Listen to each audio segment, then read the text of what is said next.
presents Starbound Studios starring Maggy Martinez and the Hot Seat Interview. Y ahora con ustedes, Maggy Martinez en Caliente.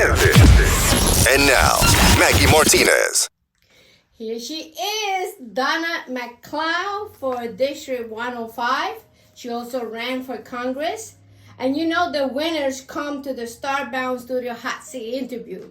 Hello, Donna. Hello, Maggie. You're so energetic. Oh, yeah. Thank you for having me. Oh, yeah. We're going to roll it today. Today, we will be discussing the last midterm elections and why Stacey Abrams lost the gubernatorial election.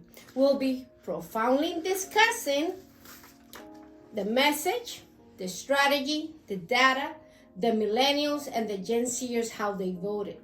We will discuss the possible reasons why Stacey Abrams lost by 37,657 votes, or 45.88%, versus Brian Kemp, 53.41%. But Warnock, and this is the thing, Warnock won by 37,675.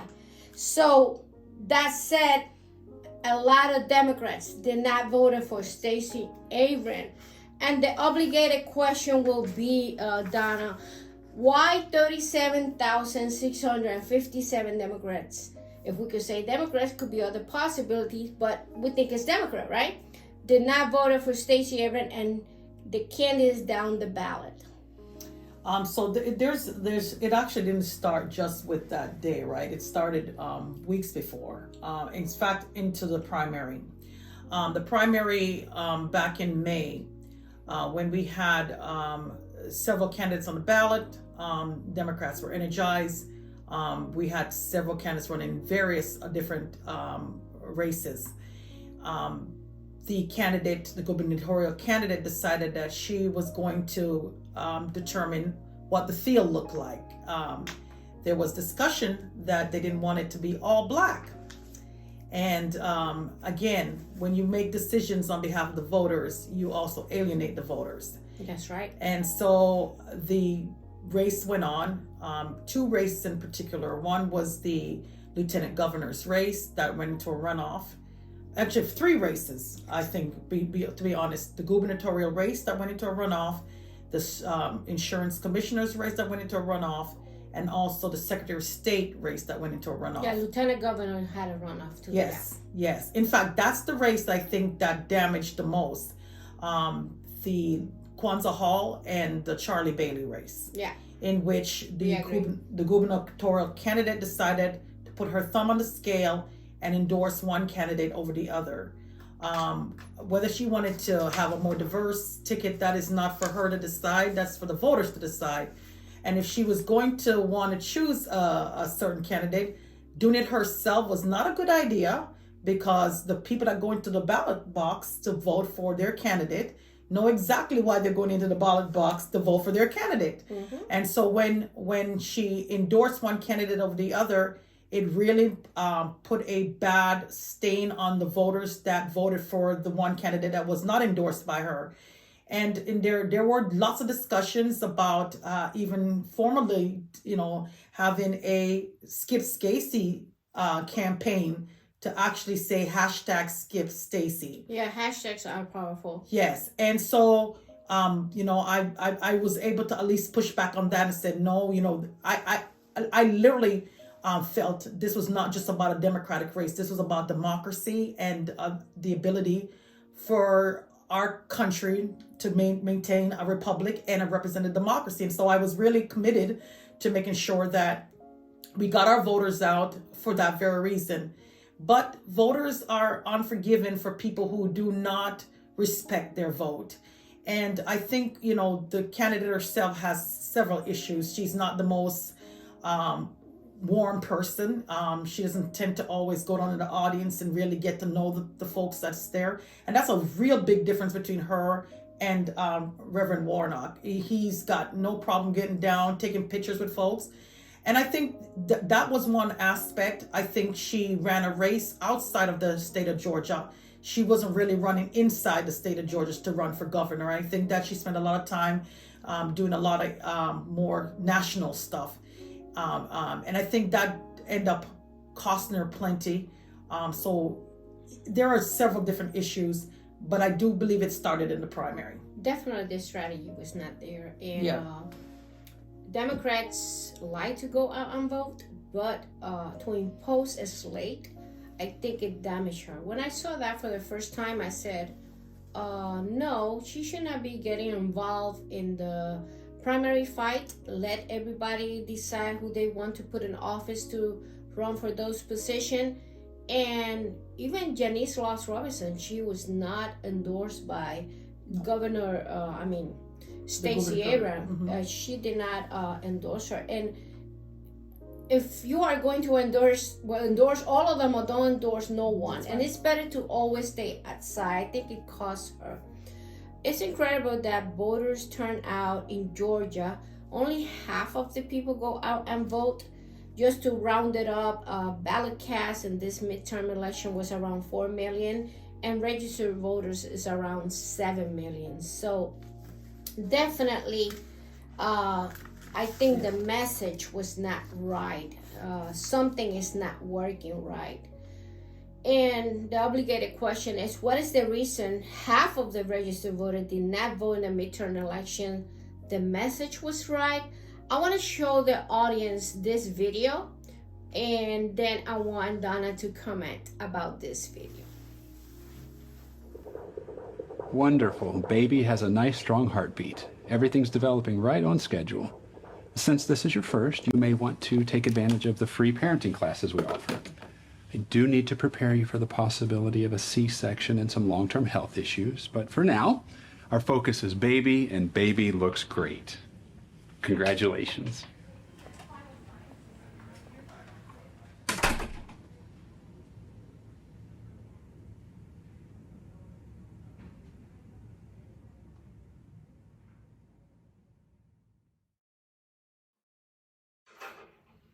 Wow.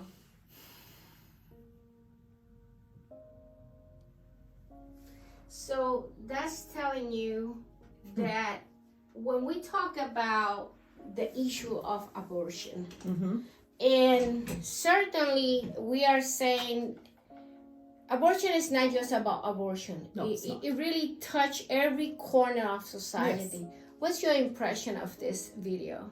So again, messaging is so critical. A baby having a baby, and how did that baby get pregnant, right? That baby didn't get pregnant by a child. It was impregnated by an adult male. And so one of the things that I actually did speak to the Abrams campaign about was speaking exactly about that. It's rape and incest that we need to really drive home. I think that gets to the core of most women and our sensibility about our protecting our young. And I think that message was not communicated effectively by the Abrams campaign. We did bring this up to the Abrams campaign. It was not acknowledged. Look at that video. This might seem abstract to some people, but this really does happen, where little girls are being impregnated by either some family member that raped them or a neighbor, or it's incestual. And again, you run the risk of having babies that come out that are not fully formed or have deformities. But the other issue is, who's going to care for that baby? Anyone who's ever been a parent knows that it costs money to raise a child.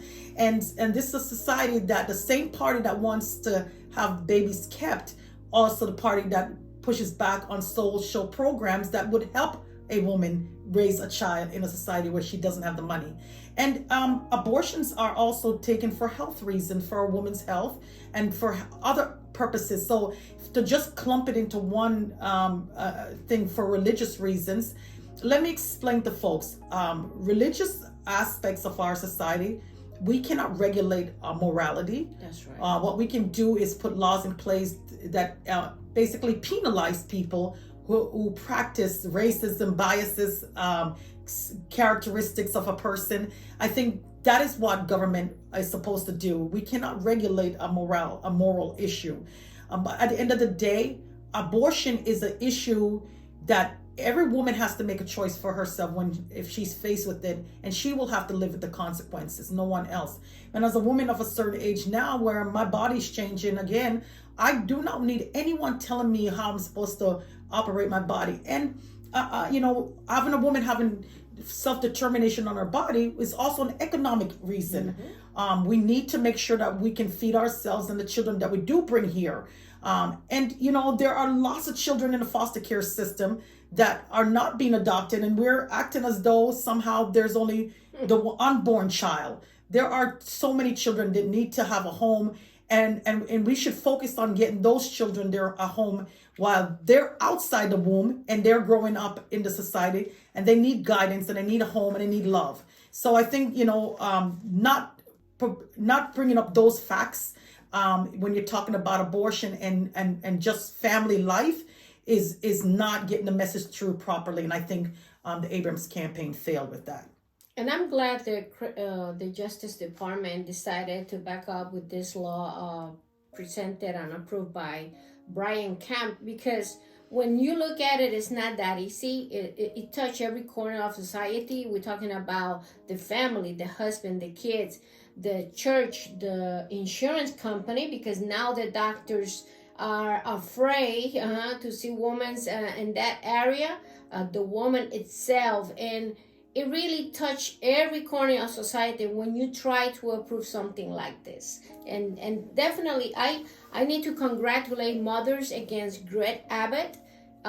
He got reelected as Texas governor, but Beto O'Rourke did a good job over there with the messaging.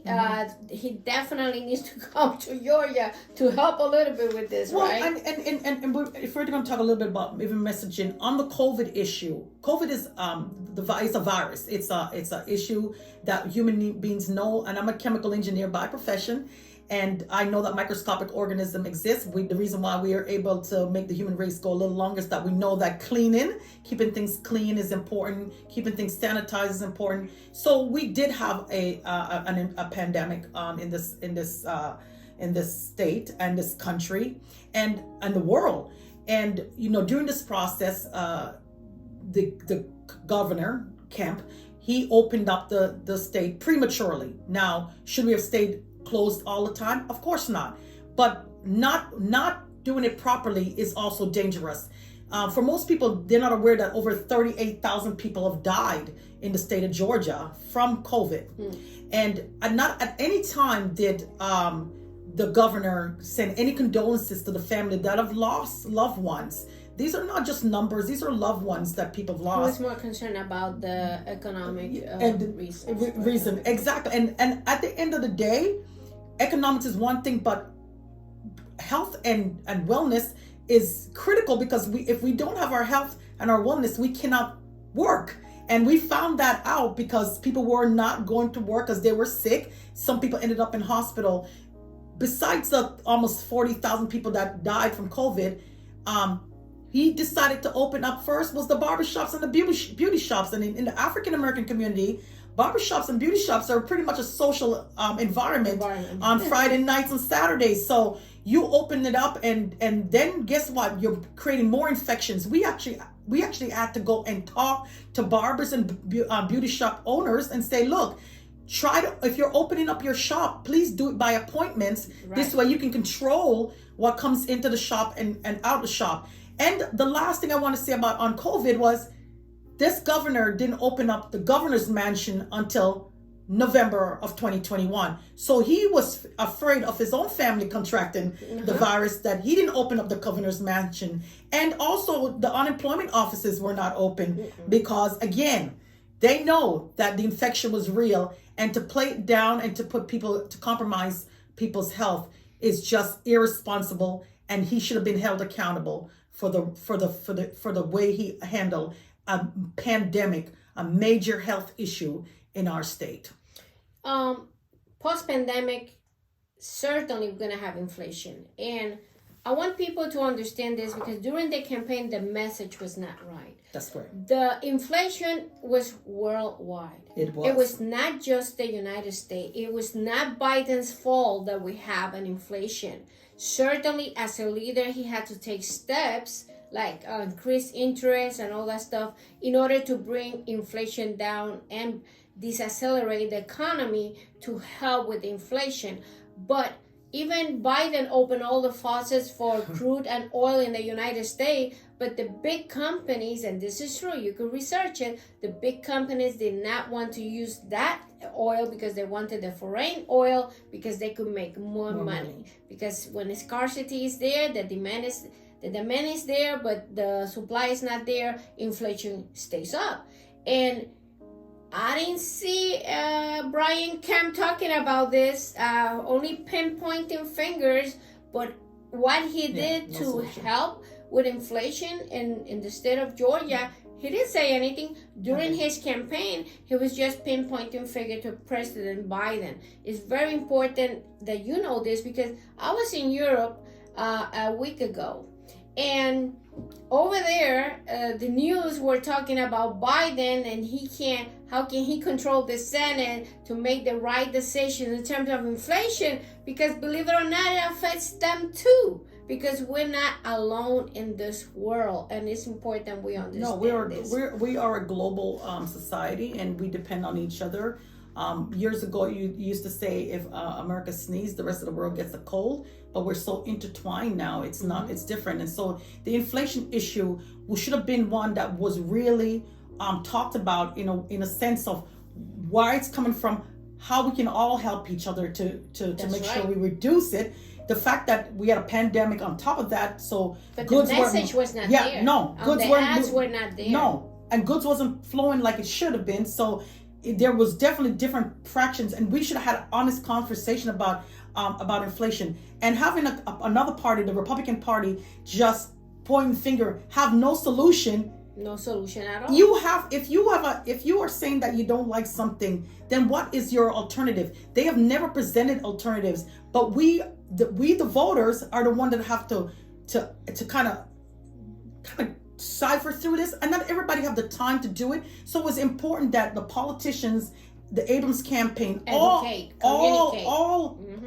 candidates that are running to educate on this issue of inflation. It is not an American phenomenon alone. It is an issue that is global, and because we are now all a global community, we're dependent on each other. Well, interesting researchers said that 2022 election had second highest young voters turnout in the last 30 years. And around 27% of the voter under the age of 30, so that's 18 to 30, cast their ballot in the 2022 midterm elections. According to the early data estimated turnout in the battleground state was even higher, like Georgia, for the key demographic, and here was around 31%. That's outstanding. But why the young people got motivated to vote in Georgia in the midterm election, and what can we do to keep them motivated, Donna? And I say generations of young people have always set kind of the standard, from the war in Vietnam to the civil rights movement. Young people have always been kind of ahead of the adults because we get a little bit set in our own ways in some ways, and young people are very good at seeing what their needs are. And with an environmental crisis, we have a crisis in the environment with gun issues. We saw that the Uvalde, we saw the shooting in the schools in Florida. Young people have taken to the streets.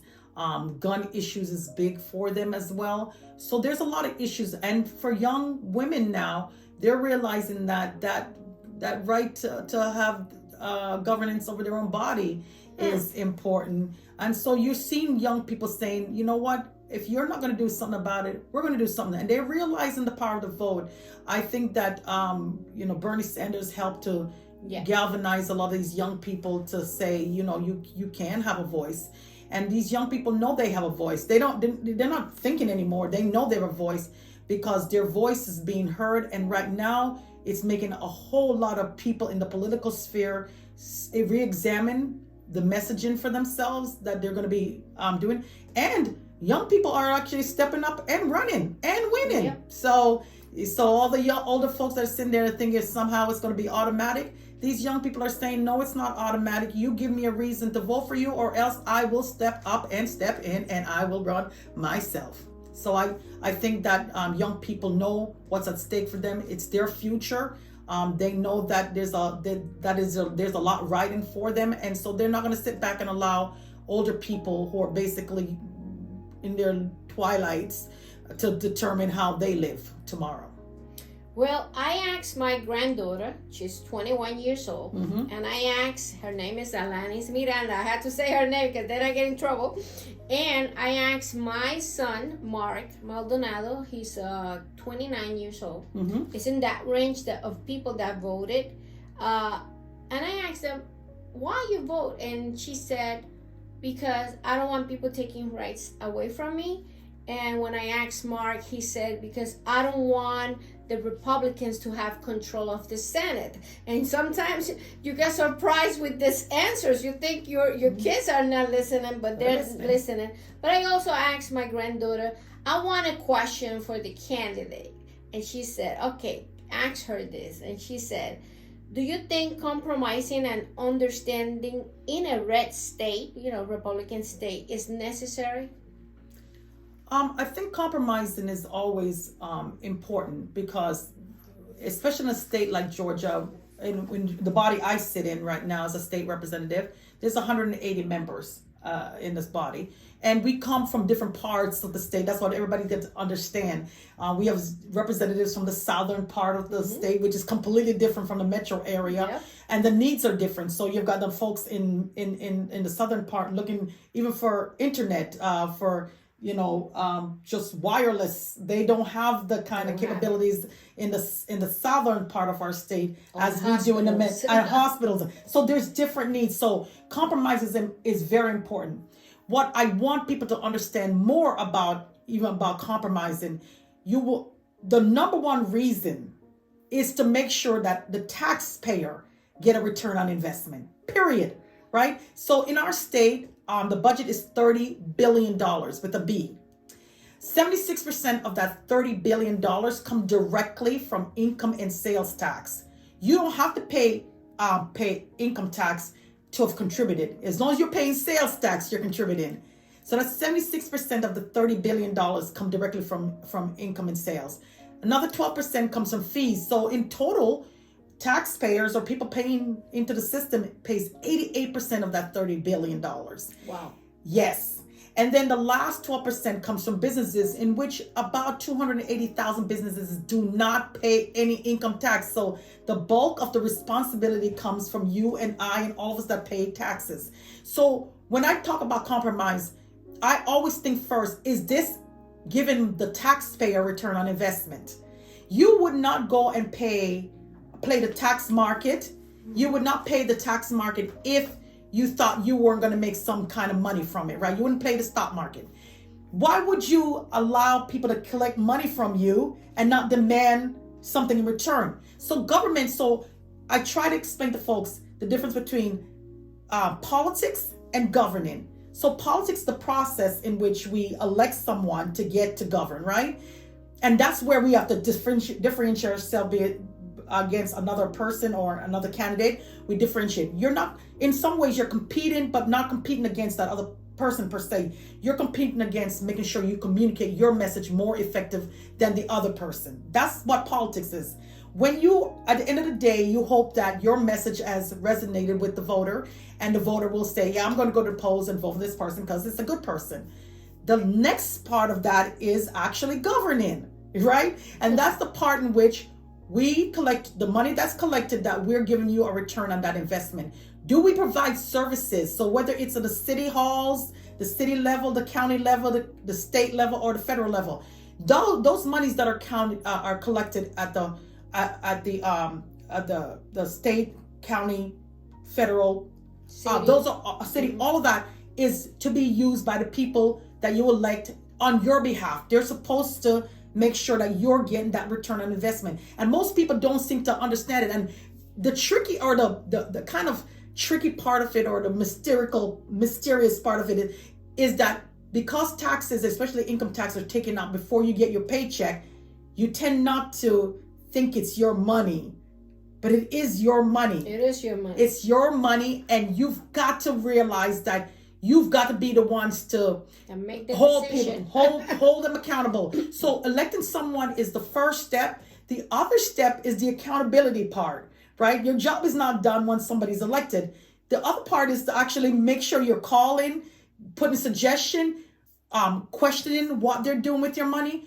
Again, at the end of the day, money is how the cities, the counties, and the state and the country runs, is on your money. How the money gets spent and what services you get is based on who's sitting at the table and who's making that decision on your behalf. And you do that with your vote. And you do that with your vote. And along with the $30 billion, the federal government also sends us $27 billion more. So we actually have about roughly a $57 billion budget. That's bigger than most countries, some countries in the world. So you can see that Georgia itself we've got money and we've got the abilities. Now, are you getting the services you need? Do not feel guilty. Don't let anybody guilt you into feeling bad about if you needed help and you need to get help. Right. Get the help you need, because it's better to get the help you need than be sitting there and starving, or you're not being able to take care of yourself or your family. So I just want people, I hope that resonate with everybody, that this is about you getting a return on your investment. When you vote, don't forget that. That's right. Okay.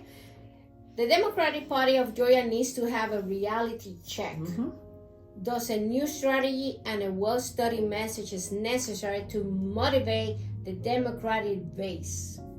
Yeah, I think the leadership at the Democratic Party of Georgia needs to be examined. I think the current leadership probably should step down. We've lost every single race in this cycle, and at the end of the day, the chairperson is Nikema Williams. Yeah, Nikema Williams.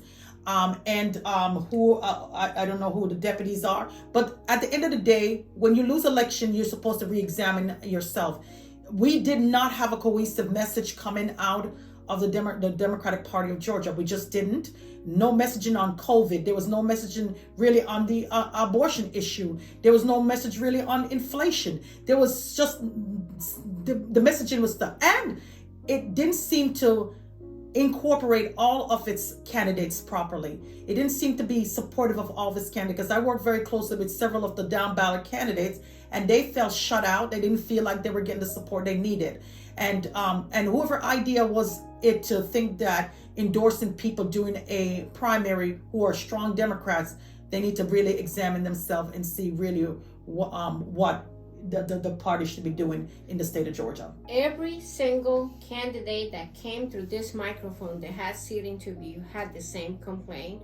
I didn't talk about it before, to respect to the candidates and to respect to the party, but they all say the same thing. They didn't even being acknowledged when events were taking part in the different sectors. And you have an army. When you think about strategy, what you need to do in terms of that army, you have 180 representatives that run for office. Yes. You have how many senators that run for office? 56. 56. Now, if we add it up, we're talking about almost 250 people. Yeah. Around there. That's your army. That's your base. That's the people that could work for you. And if you have offices like coordinating offices, I think the people that win the primary should be the head of this decision, because it affects you directly in that race. If you are able to move the base in that area, it's much easier for the person that is running for governor. But when you try to control all this, it doesn't work. No. Because it says that when you have a union, that's how you conquer. When you want to lose something, you divide. Isn't that what they say? So it's very, very important that use the candidates as your liaison to those areas. Use your local PR agency of those areas, because they know the people, Absolutely. They know the ground, they know. Don't hire somebody from Ohio. Don't hire somebody from Washington. Don't hire somebody from New York, because they don't know us. That's the reality. And if you're going to do it, then divide the budget. This is for Washington. This is for New York. This is for Ohio. But this is for the people that work all the PR agency or the marketing agency that work in Georgia that are identified as Democrats, but not everybody's identified as Democrats. It's very important. Certainly, changes needs to be done. We know that. Yes, does. There are two campaigns that were run exactly the same, if you notice, and it didn't touch the base. It didn't motivate people to go out and vote. It was not emotional. Obama won the two elections. Why? Because there are three ways you could run a campaign, right? But one is what? When you touch the heart. He said hope. Yeah. In those terms, hope. He ran on hope, and people responded to that message. Certainly, he's great and talking on the microphone, which also is, he's like a Bernie Sanders. You know, when they get on the microphone, forget it. They really fire up people to go out and vote. But what we need to do tomorrow and Monday in order to win the U.S. Senate seat. So I want to congratulate the voters of Georgia. So back in the general election, so I'm in Gwinnett County, so I'm very familiar with Gwinnett County. And in 2008 and 2012, there's a huge swell in the Snellville area of voters, of Democratic voters. And it was notable in the general election that Snellville underperformed in the general election. And I know this now because if you look at the turnout in the runoff elections in the same area, in the same polling station, it is night and day. Like, they have turned out to re-elect Raphael Warnock in that area. I think what needs to happen, and he is doing it, he has been working hard. I think the Reverend Raphael Warnock has been working really, really, really hard. He's going out there and he's not just, talking the talk. I mean, he's a preacher, he can speak, but he goes out there and he's actually communicating and touching and really connecting to the voters. And that's the part that I think at the time, Stacey Abrams did not have that connectability. She did not feel comfortable in large. She claims she's a very shy person, and I believe that she is. But when you're running for office, people need to know that they can connect to you, that they can feel like they can touch you, and that you're a kind of person you can talk to. Mm-hmm. And I think that Reverend Warner has done that. I think he's amplified that. I think there's really only one choice in this particular race. I think the disrespect shown to us by the Republican Party in putting up somebody like Herschel Walker is almost as if they're saying, well, it's almost as if they're saying all black men will do. Just have a black skin and black people will vote for them. We're African American voters are probably some of the smartest voters in the United States and in the state of Georgia. I remind people that before 1965, African Americans voted for the Republican Party because they were the party of Lincoln. It was the party that they felt that would most give them the opportunity to live this American dream. And so the fact that we vote Democratic for the Democratic Party is because of policies. And I think Reverend Warnock is on policies way better than Walker. Walker is talking about zombies and vampires and yes, and he's basically the typical stereotype of a black man, a jock. He talks like Trump. He's a former athlete, so he's a jock. He has not been a very good family man. He's beating up his wives, and somehow they think that we were going to buy this as an example of a good candidate to represent us in Congress. I'm glad they did the mistake. But it's because one of the things you never know how a voter is going to vote, so you always want to have pretty good candidates, because even if a Republican does win, you want to have somebody who you can say at least they might be reasonable, you can talk to them. Yeah. This is not that situation. No, there is only one candidate who's competent and who has the character to actually be become our senator and re-elect him to do the work on behalf of the people. If you are going to be voting, remember, this is the Tuesday, December the 6th is the last day to vote, the absolute last day to vote. Early voting is ended. That means that you will have to go to your polling location, which is usually a church or a school. You can go to iwillvote.com. That's iwillvote.com, IWILLVOTE.com, and you can find out your polling location for Tuesday. Polls will open at 7 a.m. and close at 7 p.m. Well, looking at the 2026 election, do you think a new candidate should run for governor in this election for the Democratic ticket? Look, at the end of the day, if you've been given two opportunities to run for governor and you failed at it, anyone who runs for office is one that believes either in that they are wanted to be a part of democracy, or they have a little bit of ego, or they really love service. So when you see two failed campaigns for the Abrams campaign, you're going to have people now that say, I'm not going to sit around and wait for her to declare she's going to run for governor this time. There are going to be people that are going to step up to run. And of course, this is a representative democracy. This is a republic. And the idea is that anyone who thinks that they can do well in our country to serve, they should have every right to stand up and serve. Mm-hmm. I always say knowledge is the most powerful thing you give to yourself, but that the vote is the most powerful thing we give to each other. And at the end of the day, you vote for yourself, you vote for each other, and you vote because you can. Well, the obligated question, Donna, are you running again? 2024. So, I love service. I love knowing that I'm at the table to be the voice. And it's very humbling. I actually spoke about that. It's humbling when people say, I want you to be the person that speaks on my behalf. It's a very humbling thing. And service is one of those things you give a lot. And in the state of Georgia, we don't get paid big. So I can tell you that we do it because we really want to serve. And so, yes, for me, I think that I've got some family issues that I'm dealing with right now. But in 2024, I will be examining. I hope that anyone that's listening will follow me on my social media on Facebook, which will be Donna for Congress, DONNA, the number 4 Congress. You can also go to DonnaMacleod.com, and McLeod is MCLEOD. That's MCLEOD. Well, the best candidates come to the hot seat interview, isn't it? This is Maggy Martinez. Until next time.